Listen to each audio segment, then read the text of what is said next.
سیدنا و مولانا محمد وبارک وسلم۔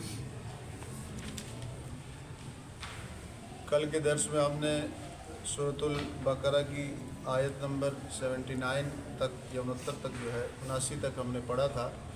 اگلی آیت کے اندر اللہ عز و جل قوم بنی اسرائیل کی ایک اور امنیہ یعنی امانی بات کی تھی۔ ہم نے کہا تھا کہ لا ومنہم امیون لا یعلمون الکتاب الا امانی، کہ اہل کتاب یعنی یہودیوں میں سے کچھ لوگ ان کے ایسے ہیں کہ جو ان پڑھ ہیں، دین کی معلومات یا دین کے بارے میں ان کی آگاہی نہیں ہے، اور ان کی عقائد کی بنیاد صرف بے بنیاد خواہشوں پر ہیں یا جھوٹی آرزوؤں پر ہیں۔ ان میں سے ایک جھوٹی آرزو یا بے بنیاد ان کا عقیدہ کیا تھا؟ وہ کہتے تھے کہ لن تمسنا النار الا ایاما معدودہ۔ اب انہیں کہا جاتا ہے کہ تمہاری قوم کی اگر تم اللہ تعالیٰ کے محبوب ہو، پسندیدہ ہو، تو کیا تمہیں اللہ عذاب دے گا؟ تو کہتے ہیں کہ ہمیں جو ہے آگ جو ہے کچھ دنوں تک ہمیں عذاب دیا جائے گا، کچھ دنوں کے لیے بس، اس کے علاوہ ہمیں عذاب وغیرہ نہیں دیا جائے گا۔ تو یہ جو ان کی عقیدے بنائے ہوئے تھے، تو اللہ تعالیٰ کہتا ہے کہ کل آپ کہیں اتخذتم عند اللہ عہدا، کیا تم نے اللہ تعالیٰ سے کوئی وعدہ کیا ہوا ہے، یا اللہ نے تم سے کوئی وعدہ کیا ہوا ہے، یا تم نے اللہ سے کوئی وعدہ کیا ہوا ہے کہ فلن یخلف اللہ عہدہ، تو پھر ہرگز اللہ تعالیٰ اپنے وعدے کے خلاف نہیں کرے گا۔ یا تقولون علی اللہ ما لا تعلمون، یا تم اللہ تعالیٰ پر جھوٹ باندھ رہے ہو۔ کیا کر رہے ہو؟ جھوٹ باندھ رہے ہو۔ تو اللہ فرماتا ہے بلا ایسا ہی ہے، من کسب سیئہ، جس نے گناہ کیا، برائی کمائی، واحاطت بہ خطیئتہ، اور گناہ نے اس کو کیا کر لیا؟ گھیر لیا۔ یعنی ایسا گناہ جو اصرار کے ساتھ ہو، کبیرہ گناہ ہو، مستقل ہو، غفلت اور سرکشی کے ساتھ ہو، وہ انسان کو کیا کر دیتا ہے؟ گھیر لیتا ہے۔ تو اللہ فرماتا ہے اولئک، اب یہ گناہ کیا تھے؟ ایک تو ہوتا ہے نا کہ ایمان لانے کے بعد گناہ کرنا، تو بندہ فاسق کہلاتا ہے۔ ایک یہ کہ نبی کا انکار کر لینا، یہ بہت بڑا گناہ ہے، یہ کفر ہے۔ یہ کیا ہے؟ کفر ہے۔ نبی کی تکذیب کرنا، اس کے معجزات دیکھ کر اس کا انکار کرنا۔ تو اللہ فرماتا ہے فاولئک اصحاب النار، ایسے لوگ آگ والے، ہم فیہا خالدون، وہ اس میں ہمیشہ رہیں گے۔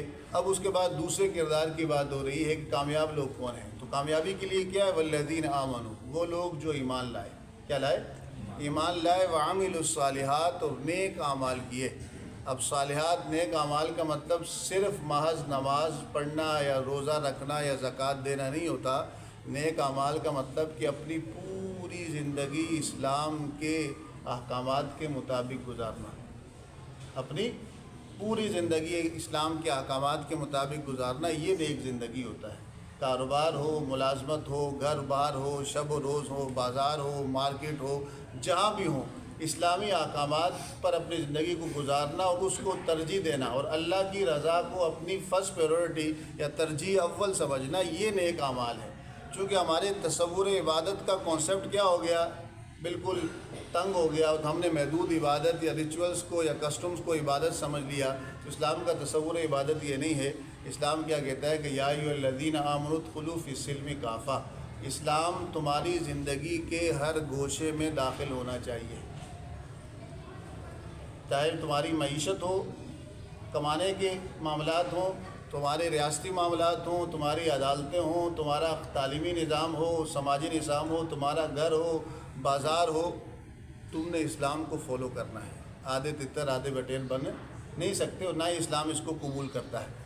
تو اللہ فرماتا ہے اولئک، ایمان لانے کے بعد نیک اعمال، یہ دو شرطیں ہیں جنتی ہونے کی۔ ایمان علم کا نام ہے، ایمان صحیح اور درست عقیدے کا نام ہے، جو نبی صلی اللہ علیہ وسلم کی وساطت سے یا آپ کے ذریعے سے حاصل ہوتا ہے۔ ایمان کہتے ہی اس کو ہیں۔ باقی جو ارد گرد کسی دانشور سے یا اہل علم سے جو آپ کو انفارمیشن ملتی ہیں، وہ جسٹ لائک انفارمیشن ہے، وہ معلومات ہیں، اس کو علم کے یا ایمان کے درجے پہ آ ہی نہیں سکتی۔ ایمان کے درجے پہ وہ چیز آتی ہے جو وحی کے ذریعے نبی بتائے، وہ معلومات یا وہ خبر صادق جو نبی بتائے، اللہ تعالیٰ کی وحی کے ذریعے جو اللہ کی وحی اس پہ اتری اور نبی بتائے، اور نبی کے کہنے پر جب بندہ اس پر یقین رکھتا ہے، اس کو جانتا ہے، اس کو مانتا ہے، اس کو ایمان کہتے ہیں۔ ورنہ علم ہی ہے، لیکن کوئی اور آپ کو کوئی بات بتائے، اچھی بات بتائے، تو وہ ایمان کے درجے میں نہیں آتی، وہ محض نالج کے درجے میں یا معلومات کے درجے میں آتی ہے۔ لیکن جو نبی بات بتا رہا ہے، اس علم کو جاننا، اس خبر کو جاننا، ماننا، اور اس پر مکمل یقین رکھنا، مکمل یقین رکھنا، جس میں شک و شبے کی گنجائش نہ ہو، یہ کیا کہلاتا ہے؟ عقیدہ کہلاتا ہے اور ایمان کہلاتا ہے۔ وعامل الصالحات، اور اس کے ساتھ دوسری شرط کیا ہے کہ جہاں گلاب کا پھول ہوگا تو وہاں خوشبو ہوگی کہ نہیں ہوگی؟ جہاں پانی کے چشمے بہ رہے ہوں گے تو وہاں سبزہ ہوگا کہ نہیں ہوگا؟ فارسی کا شعر ہے کہ ہر کجا آب رواس سبزہ شود، جہاں پر پانی بہ رہا ہوگا تو لازمی وہاں درخت اور سبزہ ضرور لگا ہوگا۔ درخت اور سبزہ لگے ہونے کی یہ علامت ہے، کھیت کھلیان کی یہ علامت ہوتی ہے کہ وہاں پانی پہنچ رہا ہے۔ وہ ہر کجا اشک رواس رحمت شود، اور جس آنکھ سے آنسو بہ رہا ہوگا تو سمجھ لینا اللہ کی یاد میں، سمجھ لینا کہ اس دل پر، اس آنکھ پر اللہ کی رحمت برس رہی ہوگی۔ تو جہاں ایمان ہوگا تو وہاں نیک اعمال ضروری ہوں گے، تقاضا ہے، ایمان ڈیمانڈ کرتا ہے نیک اعمال۔ میں کہوں کہ لائٹ کھولوں تو فوراً آپ کے ذہن میں روشنی آئے گی، سردی کہوں تو فوراً سردی کے ساتھ کس کا؟ ٹھنڈ کا تصور آئے گا، سورج کہوں تو دھوپ آئے گی۔ اس طرح جب ایمان داخل ہوگا تو عمل نیک ہونا شروع ہو جائیں گے، عمل نیک ہونا شروع ہو جائے گا، کردار نیک ہونا شروع ہو جائیں گے، اور انسان کے شب و روز کیا ہونا شروع ہو جائیں گے؟ نیک ہونا شروع ہو جائیں گے۔ تو اللہ فرماتا ہے جنت والے لوگ ہیں، ہم فیہا خالدون، جنت میں جانے کا آسان طریقہ ایمان لے آؤ اور نیک اعمال کی کوشش شروع کر دو، کوشش۔ والذین جاہدوا فینا لنہدینہم سبلنا، اللہ فرماتا ہے جو ہماری راہ میں جنہوں نے کوشش کی، کیا کی؟ کیا لفظ استعمال ہے؟ ٹرائی کرنا، کوشش کرنا، اسٹرگل کرنا۔ ہم نے کوشش کرنی ہے، پوری زندگی کوشش سے عبارت ہے، یہ کوشش ہی ہماری منزل ہے۔ نیک بننے کی کوشش کرنی ہے، فرائض تو چھوڑنے نہیں ہے، نوافل کے اندر آگے بڑھنے کی کوشش کرنی ہے، اچھے کردار کو اپنانے کی زندگی کے ہر لمحے کوشش کرنی ہے، اپنے نفس اور شیطان یا برے دوستوں کی سنگ کے اثرات سے اپنے آپ کو محفوظ رکھنے کی کوشش کرنی ہے۔ اللہ فرماتا ہے تم کوشش کرو، لنہدینہم سبلنا، ہم ہزاروں راستے تمہارے لیے کھول دیں گے۔ لیکن انسان کے لیے کیا ضروری ہے؟ کوشش۔ کوشش کی ابتدا کس سے ہوتی ہے؟ اچھی نیت اور اچھے ارادے سے، اچھے انٹینشن سے۔ نیت جس نے کہ انما الاعمال بالنیت، بخاری کی پہلی حدیث ہے کہ اعمال قبول ہی انما صحت الاعمال، اعمال کا صحیح ہونا اور اس پر ثواب ملنا، اس کا تعلق تمہاری نیتوں کے ساتھ ہے۔ یہ اللہ جانتا ہے اور تم جانتے ہو۔ لوگ تو تمہارے ظاہر کو دیکھ کے ایک حکم لگائیں گے، شریعت ظاہر کو دیکھ کے حکم لگائے گی، لیکن قبولیت کا دار و مدار ہے کہ آخرت میں تمہارے اعمال قبول ہوں گے کہ نہیں ہوں گے، ٹھیک تھے کہ نہیں ٹھیک تھے، اس کا تعلق کس کے ساتھ ہے؟ نیت کے ساتھ، ارادے کے ساتھ۔ اور نیت کا ایمان اور عقیدے کے ساتھ بنیادی کیا ہوتا ہے؟ تعلق ہوتا ہے، کنیکٹ ہوتا ہے آپس میں۔ تو اللہ فرماتا ہے، پھر آگے ان کا ذکر کیا جا رہا ہے، وَإِذْ أَخَذْنَا مِيثَاقَ بَنِي إِسْرَائِيلَ، اولاد یعقوب سے اللہ فرماتا ہے یاد کرو ہم نے ایک وعدہ لیا۔ یہ وہ وعدہ ہے اللہ تعالیٰ نے ہر قوم کو، جو بھی نبی آئے تو ان کو یہ احکامات دیے ہیں، یہ احکامات یونیورسل ہیں، ہر نبی نے دیے ہیں، ایسی سچائیاں ہیں جن کو ماننا، جس پر عمل کرنا ضروری ہے۔ ابھی بھی اولڈ ٹیسٹمنٹ کے اندر 10 کمانڈمنٹ کے نام سے، جس طرح ہمارا خطبہ حجۃ الوداع ہے، ہم کہتے ہیں کہ آپ صلی اللہ علیہ وسلم نے خطبہ حجۃ الوداع کے اندر وہ سارے بنیادی احکامات کیا کر لیے، 1,00,000 کم و بیش صحابہ، 1,24,000 کم و بیش صحابہ کے سامنے موجود پیش کر لیا۔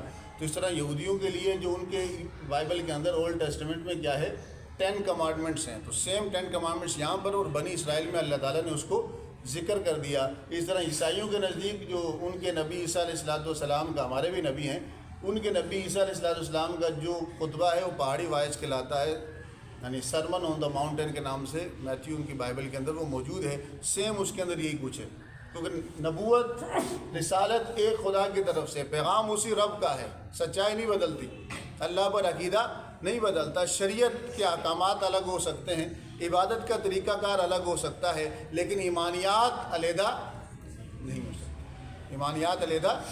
لِكُلٍّ جَعَلْنَا مِنْكُمْ شِرْعَةً وَمِنْهَاجًا، اللہ فرماتا ہے دین تو ہے کہ ان دین عند اللہ الاسلام، آدم علیہ السلام سے حضور صلی اللہ علیہ وسلم تک دین ایک ہے، عقیدہ ایک ہے، لیکن طریقہ کار عبادت کا الگ ہو سکتا ہے، اور رہا بھی ہے۔ کیا ہے؟ انبیاء کا عبادت کا طریقہ الگ رہا بھی ہے۔ تو وہ کیا تھا؟ پہلا، لا تعبدون الا اللہ، عبادت صرف کس کو کرنی ہے؟ اللہ۔ ہر نبی نے دعوت، لا تعبدون الا اللہ، جس کی عبادت کرو گے ظاہر بات ہے کہ اس کو خالق، مالک، رازق اور مدبر کائنات اللہ کو ہی سمجھنا ہے۔ جب وہ خالق، مالک، رازق اور مدبر کائنات ہے تو اب سجدہ بھی اسی کو ہوگا، عبادت بھی اسی کو ہوگی۔ اس کے ساتھ جو تعلق رکھا جائے گا وہ بندے اور معبود کا رکھا جائے کہ ہم بندے ہیں اور وہ ہمارا کیا ہے آقا ہے، ہم مخلوق ہیں وہ ہمارا کیا ہے خالق ہے۔ خالق آپ کا کوئی نہیں ہے سوائے خدا کے۔ جب خالق وہ ہے، مالک وہ ہے، رزق پہنچانے والا رازق حقیقی وہ ہے، مدبر کائنات وہ ہے، پوری کائنات کی تدبیر کرنے والا وہ ہے، تو سجدہ بھی اسی کو روا ہے، سجدہ بھی اسی کو روا اور جائز۔ اور دوسرا حکم دیا جا رہا ہے وبالوالدین احسانا۔ قرآن مجید میں چار جگہ پر اللہ تعالیٰ نے عبادت کے ساتھ اپنی عبادت کے فوراً بعد اس حکم کا ذکر کیا، وبالوالدین احسانا، ماں باپ کے ساتھ حسن سلوک کرو۔ چونکہ جو ماں باپ کا شکر ادا نہیں کرتا تو اپنے رب کا بھی شکر ادا نہیں کر سکتا۔ حقیقی انسان کے آنے کا سبب تو اللہ کا حکم ہے، امر کن ہے، رب کا حکم ہے، لیکن ظاہری سبب تو ماں باپ ہیں۔ ظاہری سبب تو کیا ہیں؟ اس لیے قرآن مجید میں کما ربیانی صغیرہ، والدین کو بھی رب کہا گیا ہے، والدین کو بھی کیا کہا گیا ہے؟ رب کہا گیا۔ اور قرآن مجید میں چار جگہ جہاں کہا گیا کہ اللہ کی عبادت کرو، فوراً کہا گیا کہ وبالوالدین احسانا، اپنے ماں باپ کے ساتھ حسن سلوک کرو۔ کیوں کہ حضور نے فرمایا کہ اگر تمہارے والدین تم سے راضی تو سمجھ لینا اللہ تم سے راضی، وہ ناراض تو اللہ تم سے ناراض۔ باپ کو جنت کا بہترین دروازہ قرار دیا، ماں کے قدموں تلے جنت رکھ دی، ایک محاورہ ہے کہ اس کی خدمت میں اللہ تمہیں کیا دے گا؟ جنت عطا کرے گا۔ کیوں؟ چاہے ماں باپ جو ہیں وہ گناہگار ہی کیوں نہ ہو، تب بھی ان کی یہ فضیلت ہے۔ کیوں کہ اللہ تعالیٰ وہ اس دنیا میں آنے کا کیا ہے ہمارا سبب ہے۔ اگر ان کو ہٹا دیا جائے، ان کے وجود کو ہٹا دیا جائے تو ہمارے وجود کی کوئی حیثیت ہی نہیں۔ تو یہاں عبادت کا ذکر ہے کہ جو اللہ کی عبادت کرے گا تو لازمی وہ والدین کے ساتھ حسن سلوک کرے گا۔ یہ ہو ہی نہیں سکتا کہ رب کے آگے بندہ جھک رہا ہو، رب کے آگے جھک رہا ہو۔ کیوں جھک رہا ہے؟ رب کے احسانات کی وجہ سے۔ تو اگر وہ محسن جو ہماری آنکھوں سے پوشیدہ ہے اس کے آگے جھک رہے ہیں، تو دنیا میں وہ محسن جو ہمارے آنکھوں کے سامنے ماں باپ ان کی خدمت نہیں کر رہا تو وہ جھوٹا ہے، وہ اپنے عمل میں کیا ہے؟ جھوٹا۔ وبالوالدین احسانا، وذی القربیٰ، جو قریبی رشتہ دار ہیں ان کے ساتھ حسن سلوک کرو، والیتامیٰ، اور یتیم جو ہیں، مرد بچے یا بچیاں جن کا باپ نابالغ بچہ یا بچی جس کا باپ مر گیا ہو وہ یتیم کہلاتا ہے، اس کے ساتھ حسن سلوک کرو۔ والمساکین، جس کے پاس کچھ نہیں ہے، کھانے کو کچھ نہیں ہے، اس کے ساتھ حسن سلوک کرو۔ وقولوا للناس حسنا، لوگوں کے ساتھ اچھی بات کرو۔ اچھی بات کیا ہے؟ سچی بات۔ اچھی بات کیا ہے؟ خیر خواہی کی بات۔ اچھی بات کیا ہے؟ محبت الفت پیدا کرنے والی بات، یہ اچھی بات کہلاتی ہے۔ واقعی اس کے بعد نماز آ رہی ہے۔ ترتیب دیکھیں، اللہ کی عبادت، والدین کے ساتھ حسن سلوک، رشتہ داروں کے ساتھ حسن سلوک، یتیموں اور مسکینوں کے ساتھ حسن سلوک، لوگوں کے ساتھ خیر خواہی کی گفتگو۔ پھر کہا جا رہا ہے کہ اقیموا الصلاۃ، اور پھر نماز قائم کرو، وآتوا الزکوٰۃ، زکوٰۃ واجب ہو جائے تو زکوٰۃ ادا کرو۔ مطلب ثم تولیتم الا قلیلا منکم، بہت کم لوگ تم میں یہ کام کر سکے، اکثر لوگ اس کام سے کیا ہو گئے؟ کسی نے ایک پکڑ لیا۔ ایک بندہ اگر نماز کا پابند ہے والدین کو گالیاں دے رہا ہے، ایک بندہ اگر خدمت خلق میں مصروف ہو گیا رب کو چھوڑ دیا۔ تو اللہ فرماتا ہے کہ خالق کی بھی عبادت کرنی ہے، مخلوق کی کیا کرنی ہے؟ خدمت کرنی ہے رب کی رضا کے لیے۔ دین کیا ہے؟ کہ خالق کی عبادت ہو، رسول اللہ صلی اللہ علیہ وسلم کی اطاعت ہو، اور خلق خدا کی خدمت ہو۔ لفظ دیکھ لیں، خلق خدا، لوگوں کو اللہ کی مخلوق سمجھ کے خدمت کرنا، یہ بھی عبادت ہے۔ ان کے کام آنا یہ خیر خواہی ہے۔ یہ سارا دین اللہ فرماتا ہے اس پہ بہت کم لوگ تم میں سے چلے۔ کہا کس کو جا رہا ہے؟ یہودیوں کو جا رہا ہے، تو ہمیں بتایا کیا جا رہا ہے کہ یہ تم پہ بھی فرض ہے، یہ تو ہم پہ بھی فرض ہے۔ یہ کیا ہے؟ ہم پہ بھی فرض ہے۔ اللہ فرماتا ہے وانتم موردون، تم نے منہ موڑا، تم نے منہ موڑ لیا ان احکامات سے۔ اللہ فرماتا ہے وَإِذْ أَخَذْنَا مِيثَاقَكُمْ، ہم نے تم سے وعدہ لیا تھا کہ لا تسفكون دماءکم، آپس میں ایک دوسرے کا خون نہیں بہاؤ گے، ولا تخرجون انفسکم من دیارکم، اور اکٹھے رہو گے، اتحاد قائم رکھو گے، متحد رہو گے، ایک دوسرے کو گھر سے بدر نہیں کرو گے۔ ثم اقررتم، تم نے اس بات پر اقرار کیا، وانتم تشہدون، اور تم گواہ بھی تھے، لیکن تم نے وہی کام کیے جس سے منع کیا تھا۔ ایک قوم یہود کا ایک مزاج بتایا جا رہا ہے۔ ثم انتم ہؤلاء تقتلون انفسکم، تم تو وہی ہو جنہوں نے اپنے آپ کو، اپنے ہی لوگوں کو قتل کیا۔ وتخرجون فریقا منکم من دیارہم، کچھ کو ان کے گھروں پہ قبضہ کر کے گھروں سے نکال دیا۔ تظاہرون علیہم بالاسم والعدوان، حکم تھا کہ آپس میں محبت کے ساتھ رہو، تو ایک دوسرے کے ساتھ گناہ اور ظلم کے ساتھ ان پر چڑھائی کر دی، وَإِيَّاتُكُمْ مُسَارَا، دوسری قوم جب ان کو کیا بنا کے لے آئی، غلام بنا کے لیا، جب ان کے علاقے سے باہر نکلے دوسری قوموں نے غلام بنا دیا، تمہارے پاس آئے تو تم نے کہا کہ یہ تو ہماری قوم کے لوگ ہیں، ہم ان کا فدیہ دے کے ان کو چھڑائیں گے۔ کیا کرائیں گے؟ اللہ نے منع کیا ہے، انہوں نے کہا کہ رب نے ہمیں حکم دیا ہے کہ اپنے قریبیوں کے ساتھ اس نے سلوک کرو۔ اللہ فرماتا ہے وَمُحَرَّمٌ عَلَيْكُمْ إِخْرَاجُكُمْ، یہ اپنے گھروں سے نکالے کس نے تھے؟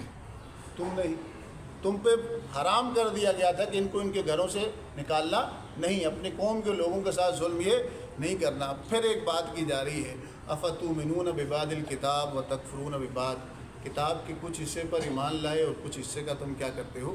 انکار کرتے ہو، یعنی آدھے دین پر چلتے ہو اور آدھا کیا کر رہے ہو؟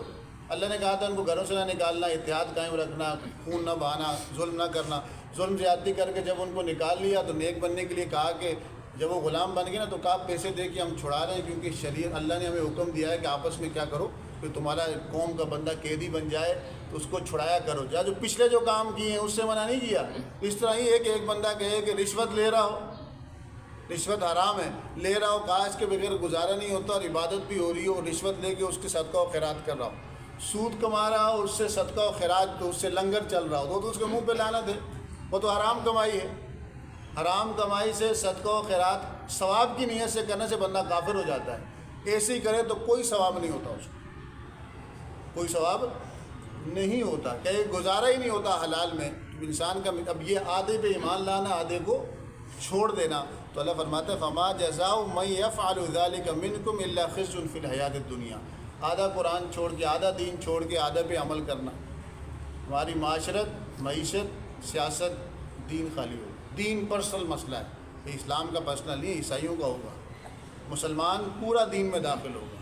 یا ایھا الذین آمنوا ادخلوا فی السلم کافہ ہے، مکمل دین میں داخل ہونا ہے۔ آدھے دین میں داخل ہوئے، آدھا چھوڑ دیا، نتیجہ اس کا کیا نکلا؟ ابھی رمضان ٹرانسمیشن ہو رہی ہے، کیا ہے اس میں؟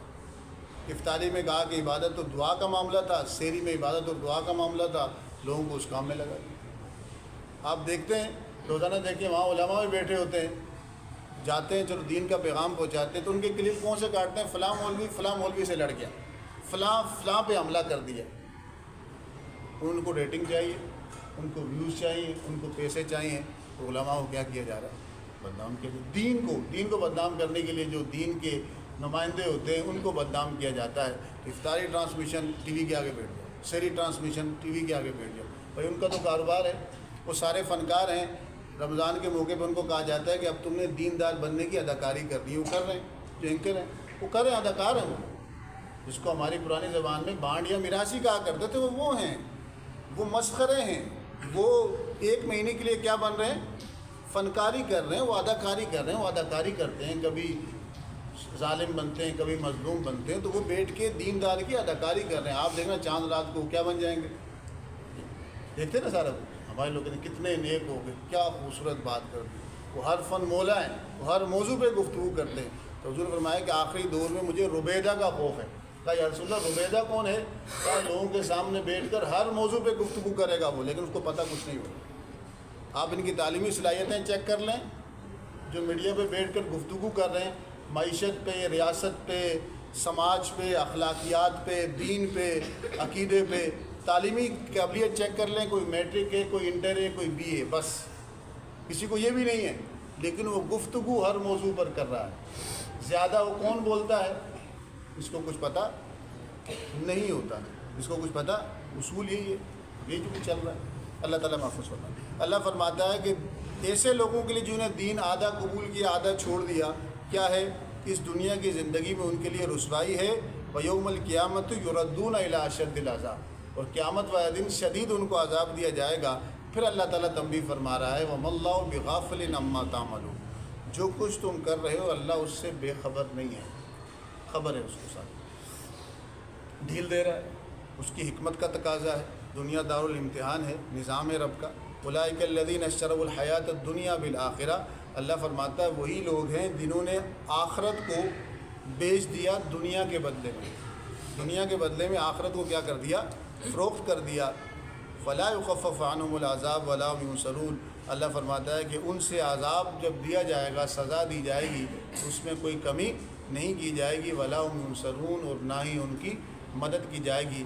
بظاہر تو یہ قوم بنی اسرائیل کے احوال، مزاج، اطوار، ان کی بری عادتیں بتائی جا رہی ہیں، لیکن اصل مقصود کیا ہے کہ تم سے پہلے امت مسلمہ کا ٹائٹل ان کے پاس تھا، ان پر نعمتیں ہوئی، فضیلتیں ہوئی، انہوں نے نیک اعمال کیے، اللہ نے عروج دیا۔ جب انہوں نے اس نعمت کو، اللہ کے فضل کو چھوڑ دیا، بد اخلاقی، بے عملی اور بد عملی کی طرف ہوئے، تو اللہ تعالیٰ نے ان سے یہ ٹائٹل چھینا۔ تو کیوں چھینا وہ سب ذکر ہو رہا ہے۔ سورۃ البقرہ کے ابتدا میں ہے کہ تم بھی اپنی سیلف ججمنٹ کرو، اپنا محاسبہ کرو، دیکھو کہ تمہارے اندر کہیں یہ چیز تو نہیں پائی جاتی۔ اگر پائی جا رہی، اگر زوال کا شکار ہو تو یہ وجوہات ہیں ہمارے زوال کی۔ عروج چاہتے ہیں تو ان وجوہات کو ہم کیا کر لیں، ختم کر لیں۔ اللہ تعالیٰ ہمیں کیا دے دے گا، عروج عطا کرے گا۔ فقہی مسائل کی طرف آتے ہیں۔ فقہی مسائل میں سجدہ صاحب چل رہا تھا۔ سجدہ صاحب کا مطلب عربی میں ہوتا ہے بھولنا۔ کیا ہوتا ہے یہ سجدہ صاحب کب واجب ہوتا ہے؟ ہم نے پہلے بات کر لی کہ سجدہ صاحب واجب ہوگا یا تو فرض کی تکرار ہو جائے، جو نماز کے اندر فرائض ہیں ہم نے اس پر بات کی ہے، وہ تکرار ہو جائے، بار بار کوئی کر لے، یا تاخیر ہو جائے، یا کوئی واجب جو ہے نماز کے اندر وہ کیا ہو جائے، بھول کے چھوٹ جائے۔ کس کے چھوٹ جائے؟ بھول کے چھوٹ جائے، یا کوئی واجب، کسی واجب کی تکرار ہو جائے، کیا ہو جائے، بار بار ہو جائے۔ ایسی صورت میں آخر میں سجدہ صاحب کر لیا جائے تو نماز درست ہو جاتی ہے۔ فرض چھوڑنے سے تو نماز ہی نہیں ہوتی۔ ہاں اگر فرض ڈبل پڑھ لیا یا فرائض کی ترتیب کے اندر تاخیر کر لی، ٹھیک ہے، یا واجب بھول کے چھوڑ لیا، یا واجبات جو ہیں ہم نے جو پہلے بات کی تھی وہ کیا کر لی، مقرر کر لیے، تکرار اس کی ہوگی تو سجدہ صاحب کیا جاتا ہے۔ سجدہ صاحب کا طریقہ کار یہ ہے کہ جب آپ اتحیات میں بیٹھتے ہیں تو اتحیات پوری پڑھ کے آپ دائیں طرف سلام پھیرتے ہیں اور پھر 2 سجدے کرتے ہیں، اور پھر دوبارہ اتحیات قاعدے میں بیٹھتے ہیں، پوری اتحیات پڑھتے ہیں اور دونوں طرف سلام پھیر لیتے ہیں۔ یہ کرنے سے جو واجب چھوٹا ہے، جو سجدہ صاحب جو واجب ہوا تھا، وہ آپ کی نماز درست ہو جاتی ہے، نماز کو لوٹانے کی ضرورت نہیں ہوتی۔ اس کے بعد ایک اور طرف آ جائیں کہ نماز کے جب وقت پر ادائیگی ہو تو اس کو ادا بولتے ہیں۔ کیا بولتے ہیں؟ ادا بولتے ہیں۔ وقت گزر جائے، 5 اوقات ہم نے بیان کر دیے تھے، وقت گزر جائے اس کے بعد وہ نماز ادا کی جائے تو وہ قضا کہلاتی ہے۔ کیا کہلاتی ہے؟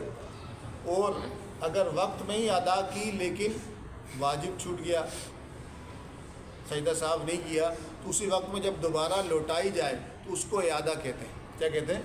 اور حضور صلی اللہ علیہ وسلم نے ارشاد فرمایا کہ اگر تم نماز بھول گئے، سوئے رہے یا کسی وجہ سے نماز نہیں پڑھ سکے تو جیسے ہی یاد آئے تو فوراً نماز کی کیا کر لو، قضا کر لو۔ کیا کر لو؟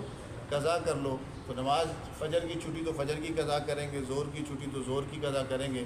فرض نمازوں کی قضا ہوتی ہے، فرض زکاتوں کی قضا ہوتی ہے، سنت نفل کی قضا نہیں ہوتی۔ ہاں عشاء کے فرائض کی بھی اور اس کے ساتھ ساتھ جو 3 وتر پڑھتے ہیں اس کی بھی کیا ہوتی ہے، قضا ہوتی ہے، اس کی بھی کیا ہوتی ہے، قضا ہوتی ہے۔ تو اللہ عز و جل سے دعا کریں کہ جو کچھ سنا اس پر عمل کرنے کی توفیق نصیب فرمائے۔ قضا کی نیت یہی ہے، اگر آپ کو پتہ ہے کہ آج نماز قضا ہوئی ہے، کل ہوئی ہے، کہ اللہ تعالیٰ جو کل میری نماز قضا ہوئی، اگر پتہ ہی نہیں ہے اتنی نمازیں قضا ہوئی ہیں، یا کہ آپ کو جب سے نماز فرض ہوئی ہے، جب سے نماز فرض ہوئی ہے، تو نماز فرض کب ہوتی ہے؟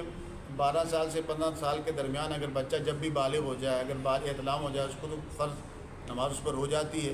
اگر بلوغت کے آثار نہ ہو تو 15 سال بعد تو ضرور ہو جاتی ہے، 15 سال بعد تو اس پر نماز ضرور فرض ہو جاتی ہے۔ تو اب اس نے اگر ادا ہی نہیں کی، اس کو 10-15 سال بعد یاد آیا، تو اب وہ کس طرح کرے گا، کتنی نماز ہے؟ تو اب اس کا حال یہ ہے کہ وہ بولے میری جو پہلی فجر کی نماز قضا ہوئی تھی اس کو پڑھ رہا ہوں، جو میری پہلی ظہر کی نماز قضا ہوئی تھی، پہلی کا لفظ کر کے اس طرح کر کے وہ نیت کرے گا تو اس کی قضا ہو جائے گی، یہاں تک کہ اس کو یقین ہو جائے کہ میری ساری نمازیں ادا ہو گئی ہیں۔ تو اللہ عز و جل سے دعا کریں کہ جو کچھ سنا اس پر عمل کرنے کی ہم سب کو توفیق نصیب فرمائے۔